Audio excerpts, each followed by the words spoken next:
Hello दोस्तों, नमस्कार। आज हम स्टडी करने वाले हैं त्वरण के बारे में। ठीक है। हमने पिछली कक्षा में चाल और वेग हमने दोनों पढ़ लिया है। आज हम शुरू करेंगे त्वरण। तो हेडिंग लगाइए, त्वरण, एक्सीलरेशन।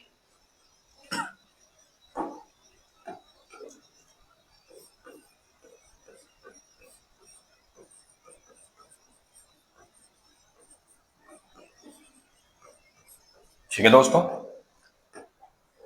त्वरण क्या है? किसी वस्तु के वेग में परिवर्तन की दर को त्वरण कहते हैं। ठीक है दोस्तों, तो परिभाषा लिखिएगा। किसी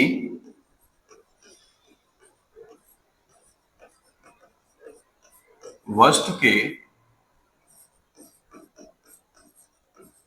वेग में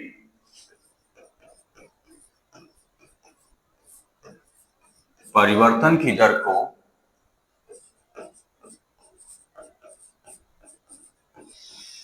त्वरण कहते हैं। ठीक है दोस्तों, इसे स्मॉल ए से व्यक्त करते हैं।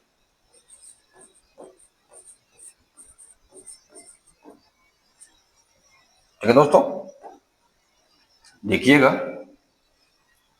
त्वरण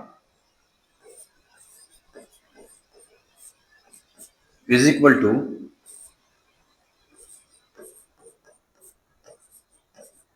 वेग में परिवर्तन बटे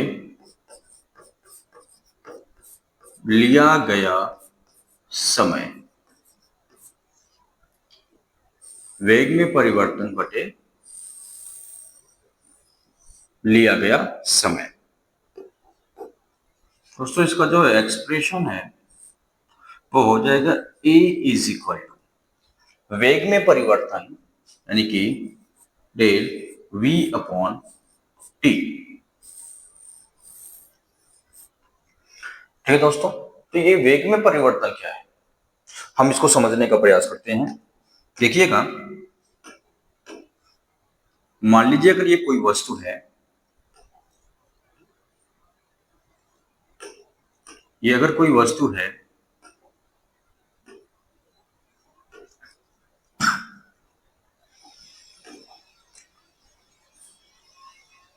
ये u वेलोसिटी से, ये u वेलोसिटी से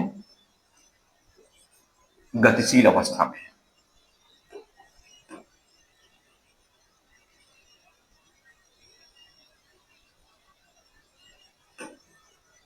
ठीक है दोस्तों, ये कोई वस्तु है जो कि u वेलोसिटी से आगे की तरफ गति कर रही है, और ये गति करते करते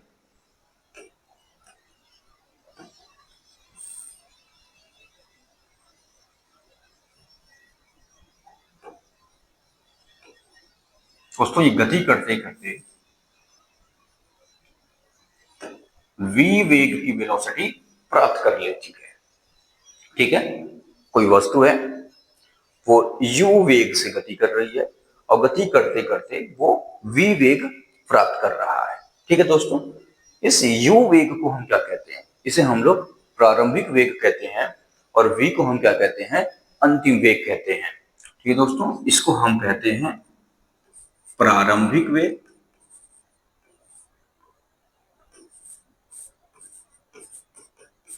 और इसे कहा जाता है अंतिम वेग। इसे कहते हैं दोस्तों अंतिम वेग। यानी कि वेग में परिवर्तन किस प्रकार से हुआ? सबसे पहले वह एक प्रारंभिक वेग u से गति करना प्रारंभ करता है, और अंतिम वेग v प्राप्त कर लेता है।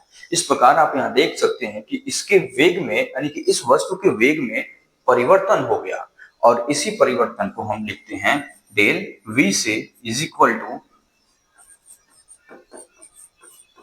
अंतिम वेग माइनस प्रारंभिक वेग। और डेल वी को दोस्तों कहते हैं वेग में परिवर्तन। ठीक है दोस्तों, तो वेग में परिवर्तन कितना हो गया, यानी कि del V is equal to V minus U. और ये जो वेग में परिवर्तन हो रहा है कि किस निश्चित समय में होता है, और वो हमारा समय क्या है, वो हमारा समय क्या है, स्मॉल टी है। तो दोस्तों हमारा त्वरण क्या हो जाएगा, अब हमारा त्वरण हमने देखा a is equal to del V upon T. हम यहाँ पे रख सकते हैं a is equal to V minus U upon T. ये दोस्तों हमारा क्या निकल गया, त्वरण निकल गया। ठीक है दोस्तों, तो त्वरण है जो एक्सीलरेशन है, यह एक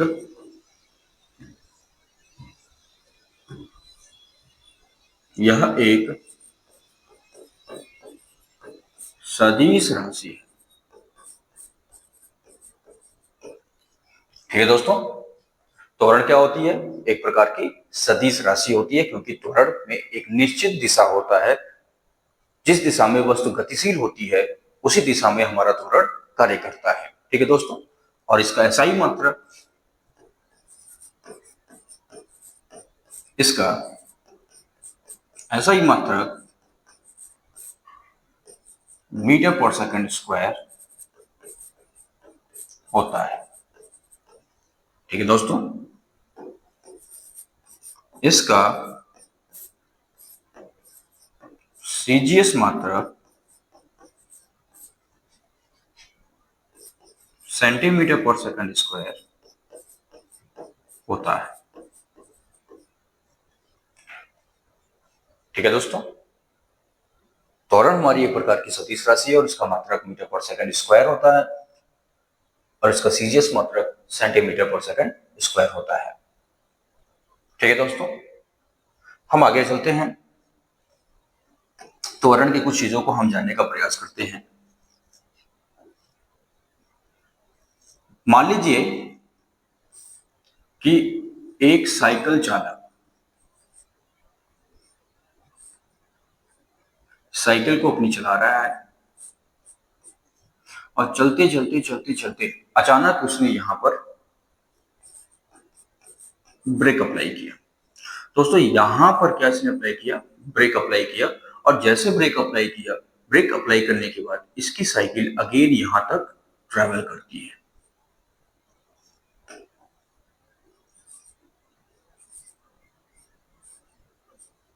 दोस्तों इसका जो प्रारंभिक वेग है,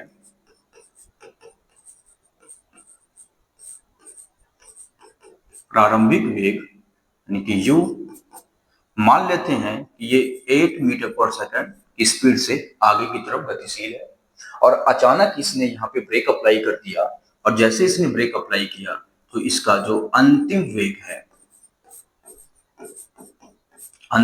है दोस्तों, वो 6 मीटर पर सेकंड हो जाता है, 6 मीटर पर सेकंड हो जाता है। और दोस्तों यहां से यहां तक जाने में इसने जो समय लिया वो 2 सेकंड का लिया। ठीक है दोस्तों, ध्यान दीजिएगा कि एक साइकिल चालक है, वो अपनी साइकिल चलाना शुरू करता है, उस समय उसकी जो प्रारंभिक वेग होती है दोस्तों वो 8 मीटर पर सेकंड होती है, तथा वो साइकिल चलाते जा रहा है, और अचानक उसने क्या अप्लाई कर दिया, ब्रेक अप्लाई कर दिया, और जैसे ब्रेक अप्लाई किया उसके बाद उसकी जो वेलोसिटी है, जो उसकी अंतिम वेग है, वो कितनी हो जा रही है, 6 मीटर पर सेकंड हो जा रही है। और दोस्तों वो साइकिल चालक इस पॉइंट ए से पॉइंट बी तक पहुंचने में जो समय लेता है वो 2 सेकंड का लेता है। तो दोस्तों हम यहाँ पे एक्सेलरेशन निकालने की कोशिश करते हैं, यानी कि a is equal to del V upon T. दोस्तों वेग में परिवर्तन v minus U upon T होता है। दोस्तों v की वैल्यू हमारी आ गई 6 माइनस 8 डिवाइड बाई 2। दोस्तों माइनस करेंगे कितनी हो जाएगी, -2 अपॉन 2, कट कर देंगे तो a इज इक्वल टू क्या आ गया, -1 मीटर पर सेकंड स्क्वायर। ठीक है दोस्तों, हमारा जो त्वरण है वो किस में आ गया, माइनस में आ गया। दोस्तों त्वरण का माइनस में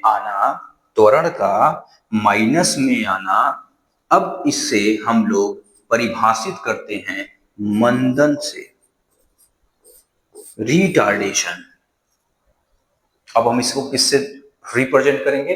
मंदन से।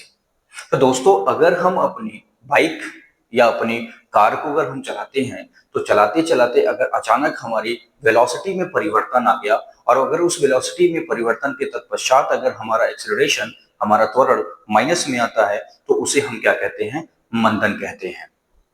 ठीक है दोस्तों, तो शायद आपको समझ में आ गया होगा कि मंदन किसे कहते हैं और त्वरण किसे कहते हैं। ठीक है दोस्तों, तो आई होप आज आपको त्वरण और मंदन में एक डिफरेंस मालूम चल गया होगा। Thank you very much.